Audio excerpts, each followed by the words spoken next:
Hey there, Michael Church, crawlspaceninja.com. Do you have a brick foundation wall and you can't really attach foam board to it, or maybe even have trouble attaching plastic to it? Stay tuned, I got a good tip for you.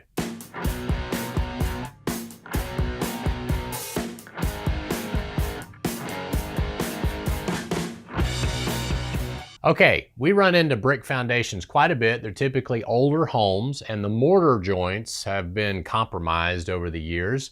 And since we use a power tool to apply foam board and to apply our plastic, we don't want to blast the brick because we're concerned we might damage the structure or the foundation wall. So what we do in that case is we'll actually take a 2-component spray foam, some people call it a froth pack, and we will insulate the wall with the spray foam. It's not as nice looking as using foam board, but it's a way to insulate the wall. The other nice thing about the spray foam is it's going to seal some of those mortar gaps and things like that and make it more airtight.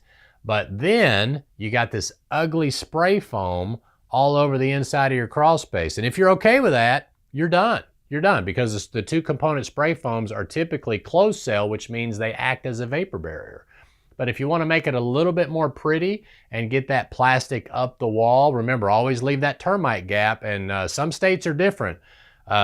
Georgia requires a 6-inch termite gap. Tennessee requires a 3-inch termite gap. So check local codes for that. But always leave that termite gap up there with the spray foam. Then you want to take that plastic up, cut it right along the edge of the spray foam, and then grab you a Christmas tree fastener and just shove that Christmas tree fastener through the plastic into the spray foam. Should hold up real nice for you. Now make sure that spray foam is thick enough to accept the entire Christmas tree fastener.